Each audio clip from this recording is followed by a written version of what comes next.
got my Doctor Who So my question, coffee cup for and it's discussing corny, it. but I tell corny jokes. So is it bigger? Is there more coffee? Is it bigger on the inside? There's less coffee in here than you think. Okay, that's what I figured. No, it's because of the extra alcohol I put in there. I knew, but I mean, still. Like coffee? No, there is not as much coffee that I was expecting. Oh, goodness. All right. I guess we'll get started. All right, welcome to Dicejunkies, and I'm Xenodamus. I'm here with Q.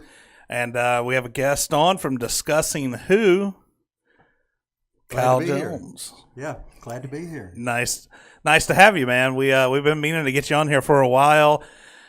I misjudged how long it was going to be before we got the next season of Doctor Who, because I was like, we'll just wait until it gets close to the next season of Doctor Who, and then we'll get them on here. And then I was like, man, that's October. Yeah, October, it couldn't come quick enough. But, glad you guys, kind of did what you did with time, and I'm on here. So glad to be here. Yeah. Well, with the way maybe we'll post the non-live version in October. This is delayed. But these two here are getting mad at me because since I'm not a constant Doctor Who follower, I keep annoying them by going, "Is a new Doctor out? Is a new Doctor out?" And they're just like, "No!" And I'm like, "When? They showed trailers. Why is it taking so long?" And I was like, "All right." Yeah, but you're not the only one. I mean, people, it's interesting that it leaves consciousness whenever it's not on the air. So, Mark, do you kind of see the same thing? Like, when Doctor Who's not on the air, it's just not in the public conscious as much. I would definitely say that, but that's just about anything, honestly, man. We are a society of what is available right now. But here's the thing, y'all can tell me because y'all have been watching the show longer if this is normal. But to me, that's the reason I was confused, is that we're attention span. They revealed like the trailer and started talking about the new Doctor like December, like around Christmas. And I'm thinking, man, if you're not coming out to October, will anybody care by then? Now, I might be wrong. Maybe the fan base is that loyal, but to me, I'm losing interest The fan base in caring about the new Doctor. The fan base is the only one that really cares, though. Yeah, I mean, your major fan base is the only one that you can cares. do that almost a year ahead of time, and like they'll still be as rabid when the thing with this particular time period is not only are we changing showrunners, not only are we changing doctors, but we've got all these other changes, like we were talking downstairs about the TARDIS interior, that's changing too. Mm-hmm. So they're not revealing much because they want that first episode to be a surprise. You see the interior for the first time. You see all these other things for the first time. Whereas before, there was a lot more leaked episodes or leaked pictures or leaked whatever. But I would speculate probably by July, August, that's when we'll start seeing episode titles. We'll start seeing pictures leaked. Which, I mean, most all they're these... just going to drum it up again when it gets close to that time. They'll start. Yeah. And most all these things are new each time. Each time there's a new Doctor, the interior changes. A lot of times the exterior changes. I mean, we've already seen the exterior changes for this next Doctor. And we're doubling down. The interior and the exterior is changing on this new Doctor. Well, on the Doctor itself, the and interior and the exterior. But I'm also talking about, speaking of the TARDIS. But yes, good one. So threw me off, man. I had a thing. I was going somewhere with this, and he completely derailed me. You got like kind of you veered off a little bit. Yeah. Gone. It happens. I'm curious too. Like, did you bring a comic up? Yeah. Like, I want to know if they're going to actually put that scene in the. This is the scene I want in the new. This is the best. Like, here, this is spoilers. I don't care. Like, I want her to actually appear like that on the show. I want her to just come out. I saw the news articles about the comic debut of the new Doctor, and I was like, okay. And this is one of the reasons why I called Kyle. I was like, man, you getting this comic, And he's like, yeah. And then he got it, and he's like, man, it's one page. And I was just like, Yeah, like literally. Do you have the video? You're going to get it? No, Yeah, I didn't know, because okay. but when I sit down, whenever I finally read it, because I'm going like, okay, anytime like on the discussing Trek that I do with Clarence and Carrie, anytime I'm reading one of those books, I'm like writing down my notes as I go along because I want to have, things to refer back to. So I had my notes ready to write. I get to the last page and I'm like, is this it? I mean, it's like. Did you immediately write down, And her face looks weird, and that was it? No, I mean, I had Only no note. notes. And then I'm like messaging Mark and saying, hey, dude, there's not really anything to talk about. I believe that page says a lot. But no, we're making it a lot to talk about. So. True. I mean, the way she just comes, just the sunshine beaming down, and just the like weird face of like, I'm like, that's unusual. Yeah, we have one person in the chat room who is not too excited about the direction change of Doctor Who. Blood Axe. Yeah, Mr. Blood Axe, and I'm with him there. I'm not super excited about the direction change, but I'm gonna give it a go. I hope I can't down it until I at least can have consumed some of it. Well, I was excited at first, talking to folks out there. I really, because the first trailer to me, I got an almost Sigourney Weaver feel, like the combat boots, the coat. I really was going like, ooh, man, I haven't seen like a. I kind of like the idea of a female doctor, though, that was going to come in and kick butt and take names. I definitely like that original outfit on the reveal of the actor. It was in the stance, dude. There was a kind of boss body thing. Then the later ones, she seems to be getting kind of more lighthearted and whimsical, which is making me go, you're losing me. Yeah, I don't get the whimsical, and that may be totally off kilter as to what she's actually doing or being or seeing or whatever, but I don't like the whole rainbow stripes and the pants that are real, like almost knee high. I don't get that. I mean, I know I'm not a woman, so I don't understand women's fashion, but having said that, I don't like the whimsicalness feel of it. Well, here's the funny thing. I'm not talking actually about the outfit on that. We watched the scene where at the end of the Christmas episode, and her behavior also wasn't. Well, like I said, that first one, I got that feeling up. I remembered people like Angelina Jolie and Sigourney Weaver, the tough women that take names, kick butt. But even in that scene, she wasn't like, what's going on with the TARDIS, and trying to like grab it on and trying to maybe like, no, it was like, oh no. And like, I was like, oh God, I don't want a damsel in distress doctor. And I got a disturbing feeling that they may be leaning more toward that than I was hoping. She did not react to it like the fourth Doctor would have. She didn't react like, oh, something's wrong with the TARDIS, and she's holding on. Instead, it's like, no. The end of the episode was rough. And that is not the Doctor I wanted. I wanted a female Doctor that had been like, I mean, you've seen Aliens. Right. I want to kind of like, I got to close the door. And then she could have. So even the personality that's being portrayed from that one scene, maybe I'm looking too deep into it, I did not meet what I was hoping to see from the new Doctor. No, I'll take you one step deeper than that. I did not like the fact that in that scene, the TARDIS literally ejected her, because I could parallel that to, the TARDIS doesn't want it to be a woman, and so the TARDIS threw the Doctor out. I didn't like that visual of the last time we see her, she's falling, in the TARDIS. As if she's been rejected? Yeah. Right, like she's been rejected. Now, Wooden Ball says he believes that's how most of the new Who Doctors are when they regenerate. I actually have to disagree. Like, I don't think all of them have been that dramatic or that... some of them have come out, and I mean, now the silliness is definitely there on all of them. Whenever there's a new, originally it comes out, and it does do the gimmicky, I mean, we had and all of that, and we had fish and pudding, fish sticks and pudding, and trying to learn new things. But as far as some of the reaction, The biggest thing that annoyed me was we already had a doctor who destroyed the TARDIS by regenerating in it. Agreed. Why did she? Or he the doctor. Why did the doctor choose to regenerate inside the TARDIS, knowing that so far it has not gone well?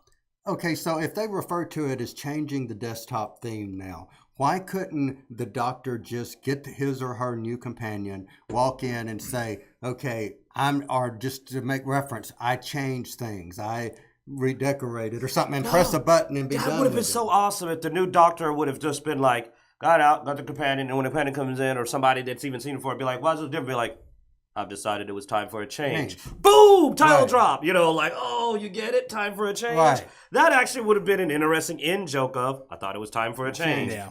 But it would have given empowerment of, no, I chose to change the inside of the TARDIS. Bingo. Oh, choice. Yeah. Wow. I mean, if you're going to go in this direction, and y'all know what I'm talking about, do it in a good way. There's a way to be stylish and cool about it. But, I'm sorry. So to kind of, I guess, maybe wrap up the regeneration thing, I think this was Moffat leaving the way he came in, because that first explosion was the first Moffat as director showrunner, and that second explosion was Moffat exploding. Yeah, maybe. I get it. But he hey, pulled a Cartman. Yeah. He's like, I'm taking my TARDIS and going home. But anyway, I do what I want. This is Dice Junkies, not discussing who. So let's move on to the next topic. Yeah. Black Lightning. No. How about a new Luke Cage trailer? Oh man, the new Luke Cage trailer is awesome. Absolutely Yeah. awesome. So this came out about 6 days ago. We were right after we had done our last episode's recording, and it looks nice. I'm definitely looking forward to another Luke Cage field season. They got us somebody for him to fight. I looked it up. I'm not going to spoil on it because if you're not familiar with the character, then this can be a fresh introduction. But the bad guy is definitely qualified to go toe-to-toe with Luke. All good there. You know what I'm saying? Same sense of humor. If you're looking at this scene, you actually hear the dialogue. They maintaining this sense of humor. We don't have dialogue going. I said if they know the dialogue. They see the trailer, then they know that they're keeping the humor going. But this is going to be a good one. I think this is going to be a rare, high quality sequel. So but anyway, if you haven't watched the trailer, definitely go and do it. There are some interesting character reveals in the trailer. If you don't want any spoilers, don't watch the trailer because it definitely does spoil a few things. But most trailers do. So it's but no, I'm looking forward to this. How do you feel? Netflix's second season of Marvel, to me, has not proven yet to be as good as the first seasons.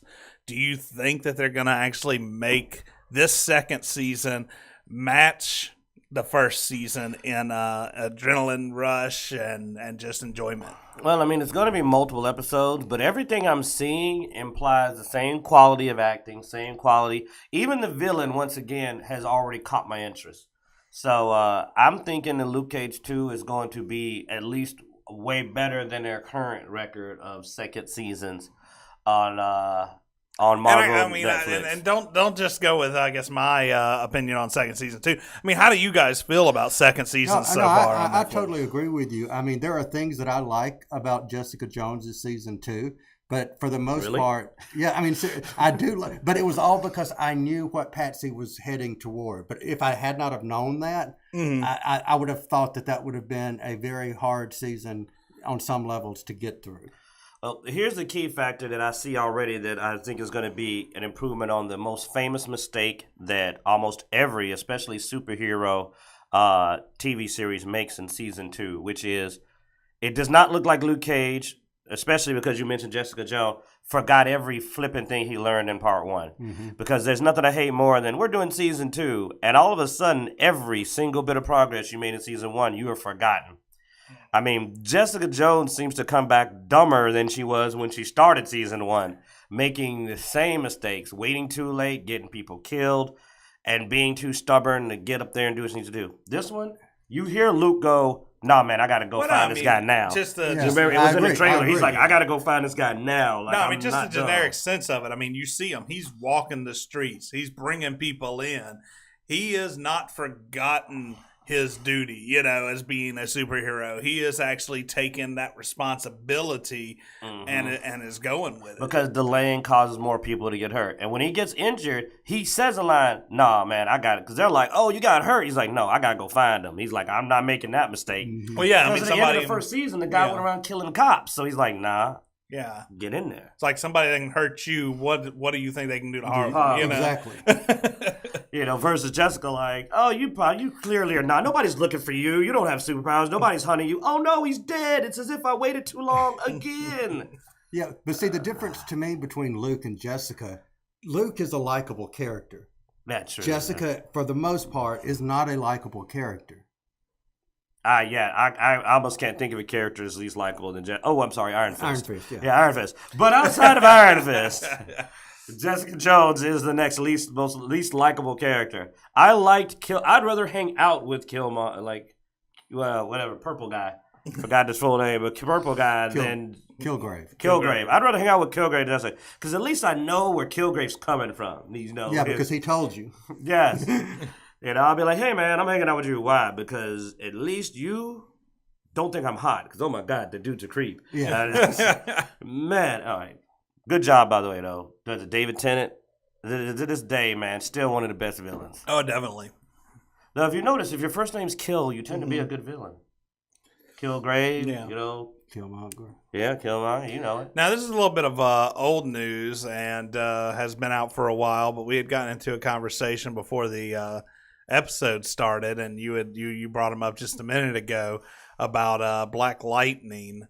And since we have our discussing comics, Kyle Jones here, and Black Lightning is a comic as well. And he's seen the whole series. Yeah, and he's seen the whole series. I couldn't make it through it. You got into 6 or 7 episodes before all of my predictions finally broke you. And let me say this first to cover for them now.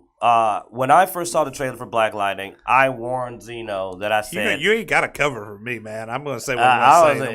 But I mean, seriously, this is how it played out. When I first saw the trailer and Zeno said, "Have you seen Black Lightning?" I said, "I don't think that show's for you." I said, I think that show is going to be a little bit more civil rightsy and a little bit less superhero. And the message is probably not going to be for you. And he came back later and said, yeah, it wasn't for me. Not that he didn't enjoy it, just that it was very much there's a lot of political. And while I love, I can understand a show that has a message, there's a fine line between here's a positive message and soapbox. Yeah. Well, no. Here's my thing. I felt less out of place watching Blackish and Atlanta than when I watched Black Lightning.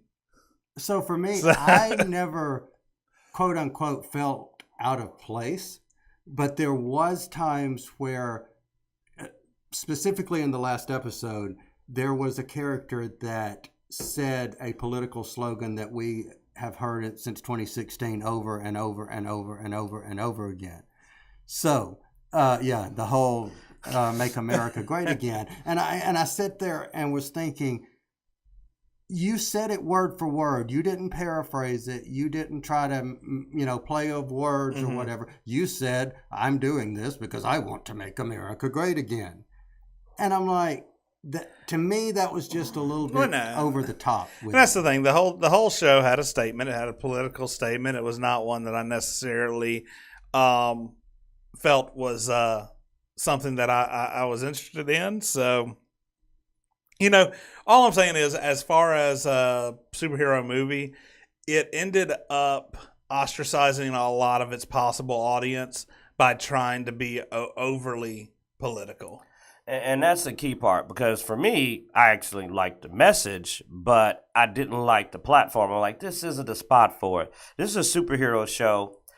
This is a character, from back in the day that don't get me wrong, the comic kind of was along the same vein, but it's like, hey, here's a chance to bring back a character that didn't really make it to live media. But when you take a side, you automatically chop your audience. Well, the problem down. is you can You know, actually you lose an have audience. you can actually have the same message without being so overtly, negative against anybody outside of that. Because I don't go to Black Lightning to get my message. Like my civil rights message, I want to hear it from a real person and a real media. That's just me. That's where I go for most it. TV and movies have some sort of message in them. It's just and that's, even if I don't agree with the message, that doesn't bother me. It's when you just constantly keep kicking the message. Well, a good example is Black Panther. I mean, Black Panther had his message. I love the message, but also most of the people I know that went to see it, almost nobody that I know, and I have a lot of friends who are white, that nobody had a problem with. They all enjoyed the movie. Even if people disagreed with it, enjoyed it. But Black Lightning seemed to came on a little strong to me. But I did not watch the whole series, which is why these two actually went to watch it. But I said, I got a feeling if I watch this, it's going to be a little intense. And it's going to alienate some fans who might have enjoyed it. And that made me lose interest. So here was my overall take of it. I didn't feel alienated. Honestly, I didn't feel it was too preachy. I liked the character and I liked him, in the comics. So I may have been looking at it more so as a not listening to the politics, not listening to the, underlying message that they may have been trying to, because I knew that thunder would eventually become thunder. Lightning would eventually become lightning. So I'm looking at it maybe more from a, seeing the characters emerge, maybe more so than a message. What I did not like about it was, just as with Batman with Christian Bale, you put the, why you got to talk like, I'm Batman. You put the goggles on him and he goes back into the school and he has goggles and he has this big gaudy outfit that I honestly didn't too much care for. And they don't know that that's the principal that just walked out 5 minutes ago. That didn't necessarily actually bother me at all because, they did sort of explain it because the goggles had those lights on them, and they actually said it hurts to look at. Okay. See, I didn't. I missed that part. You could not really focus on them because of the way the lights were. It actually hurt to look at them. Yeah, but the people are going to start at the first thing anybody does when a new person shows up, especially in a superhero setting, that in a real world scenario, is they're going to start doing process of elimination. I do get the idea of full mask. Full mask. I do like the fact that a lot of that Marvel has been really good about that secret identities, they either don't bother with it, which has made a lot of sense, or it's the full, I'm going to pull the whole mask down. Yeah. Because body shape, general voice, general build is a big giveaway. And if I can see 50% of your face, I know who the heck you are next time I see you. Oh, yeah. Or at least I'm going to be suspicious enough to go like, have you ever been in a room at the same time as Star-Lord? Right. You're going to be a little like, you're going to probably at least be like, let me pay attention to this.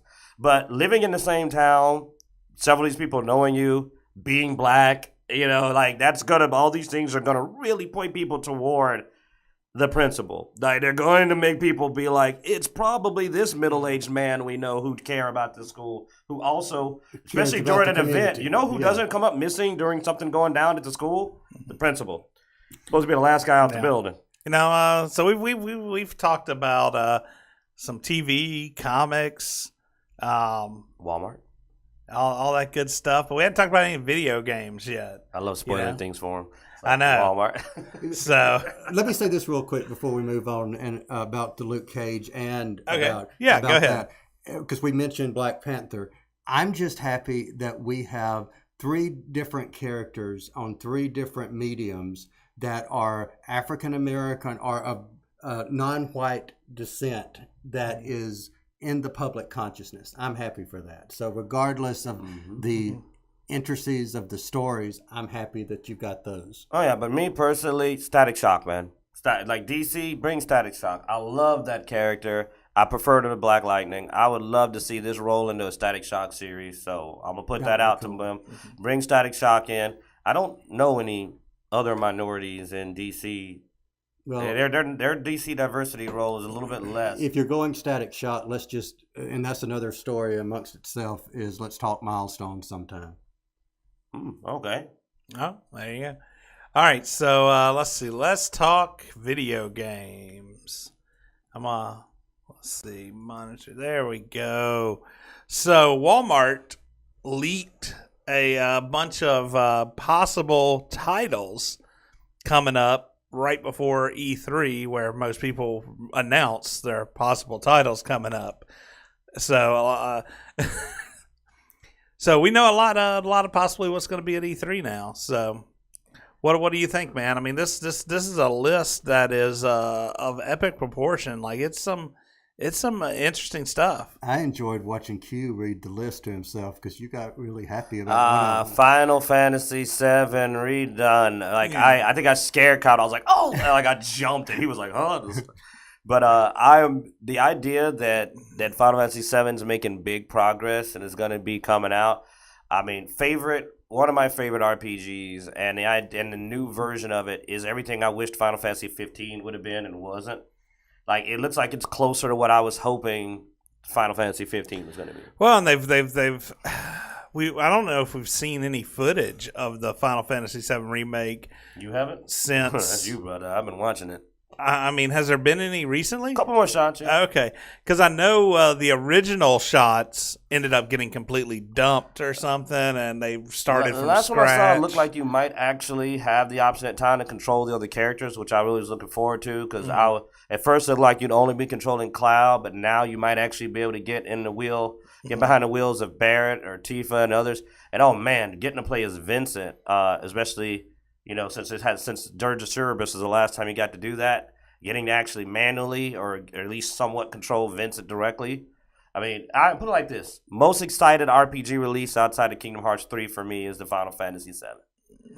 But also Borderlands 3, I hadn't heard anything about that, but it's on the title list. Well, Rage 2, that's a Bethesda game. That could be really good. Then, you got Last of Us 2 on this list. Now, the Dragon Quest 2 would have thrown me if I didn't know that there is like a Dragon Quest. I think it's either 11 or 12 that is supposed to be coming out soon. So you think that was supposed to be 12? Yeah, because I was going like $80 for Dragon Quest 2. Yeah. Like maybe they mean Dragon Quest 12. But also DLC. I mean, I understand why everybody was freaking out because it even tagged a lot of DLC for games. Like, what was those ones that's out recently? I think the Far Cry has a DLC mentioned on here, potentially coming out. So, I mean, they threw out a lot of potential spoilers if this list is accurate. Yeah, and they all said, this is a perspective list or, speculative list. Gears of War 5, I mean... There's still a lot of possibility for things not on this list to be announced at E3 and for some of this stuff not to actually be correct. So let me ask you guys a question. Do you think that because this was leaked, that some of these titles may be held back and or something pushed up so that there is a surprise element? Now that's lost? Probably not. No, E3 is a big announcement coming up, and summertime is a good game sales period. True. I'm not expecting that they're gonna actually throw it back. This was fun from the Rage Twitter page. Bethesda always has fun when people screw up, so they actually are like, hey, Walmart Canada, here's a few notes. And it's like, wrong font, not all caps, incorrect key art. Missing age rating. Yeah. So they had fun with it, which I thought was sort of cool. I mean, Bethesda is definitely one of it's the video game company that's for the fans, I mean, everything from modding to... And I like the person who replied, like, oh, no, the brands are yelling at each other. It's like, dude, Bethesda's kidding. You dummy. You are clearly new to Bethesda. Yeah. You should go back and start with Elder Scrolls, Morrowind, and work your way up to now. Yeah. When you catch up, you'll be on the know. Yeah, but Bethesda takes everything so easily. I mean, they're pretty easygoing as far as... Dude, there is literally a Skyrim mod that's basically somebody made a whole new game out of Skyrim, and Bethesda's just like, okay, they don't care. They're like, whatever. Do they need to buy a Skyrim to play your version? Yeah. then have fun. They are not like Disney and the other companies are like, don't you use anything related on us. Bethesda's only goal is, do they need Skyrim? Cool. Yeah, have a ball, man. You want to remake Morrowind? Sure, go for it. Like, they're like, as long as you need to purchase the original game, we don't care what you do with it once you bought it. Yeah. Which to me is the correct attitude to sell more copies of your game. You know, call me crazy, but I mean, that's the right attitude to have. Well, no, I mean, honestly, how old is Skyrim and Fallout 4 now? And I mean, we still play it. Why? Because of mods. I literally re-downloaded Fallout 4 and Skyrim all over again just because of mods. Yeah, I mean, it makes the difference.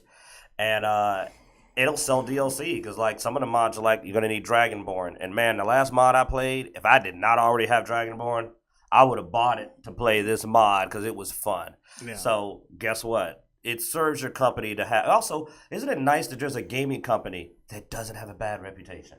It asks you like, oh, man, Bethesda, you know. Well, I mean, the thing is they have such a good reputation that when they screw up and release crap, like buggy software, people are just like, it's Bethesda. Somebody will fix it. If Bethesda doesn't fix it, a fan will fix it. And it's okay that Bethesda doesn't fix it. Like, because you know what they didn't do? They didn't do everything EA has ever done, or Activision. They didn't implement a crap ton of loot boxes. Yeah, they didn't tell you, like, nobody wants a pink Darth Vader. And yes, shout out Jim. Wasn't there something, was it EA? Who does the Star Wars line? That is EA?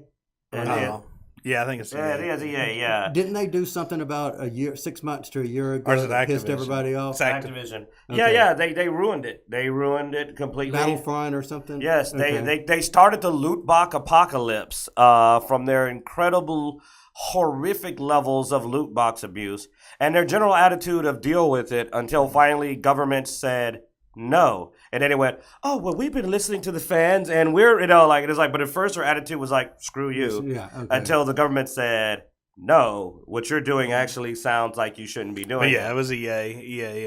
Got you. Yeah, but yeah, they almost got their rights to do Star Wars titles removed from them. Now, here's the crazy part: after all that apologizing to Star Wars, they're basically going, but not FIFA. We're still going to do it in FIFA. Screw you. Oh no, they're stubborn. Yeah, I saw that they were basically saying we're going to go full steam ahead on these loot boxes in the future. So yeah, we got you on Star Wars, we got you, but we'll be back. We will be back. Mm-hmm. That's all right, because Big Boy Jim says, and he'll be waiting for him. It's like, I'm going to be waiting for him. The rest of us have, like, let the loot box stuff cool off, but Jim's like, I'm not. I'm going to keep reminding you and coming back to it. And I was like, all right, you do that. We're going to make videos and go to cons. Oh, man. And we do have a con coming up in Texas, June 2nd and 3rd. So Longview, Texas, we'll be out there. So if you're in that area or you have any plans of being in that area June 2nd and 3rd, come by, say hey. We'll be in panel room 2. So question, just because I'm not that familiar with, I mean, I know where Texas is, obviously, but how far into Texas is Longview? It's right on the border. Gotcha. Cool. Like right next to Louisiana. Cool. Hey, man, you want to roll with us? You can ride with us. You heading to it. Well, we will be the next weekend in Huntsville for Con Castaverus or Castaboris. I'm not sure how to pronounce it, but another Doctor Who convention. I like Castaverus. That sounds awesome. When is that one? The weekend right after that. I think it's like the 8th, 9th, and 10th, or 9th and 10th, or something like that. What's the theme of that one? Doctor Who. It's a Doctor Who. Yeah. And then we'll both be both Dicejunkies and discussing comics. And several of our other friends, Reality Breached and Tech Petition, they're going to be at Mississippi Comic Con June, what is that, 24th and 5th, 3rd and 4th. Yeah. I said it, right? Maybe you might even see the elusive Black Pocket. Yeah. So they'll all be around, moving around in that area. Being that's our home front, home territory. So and we're territorial.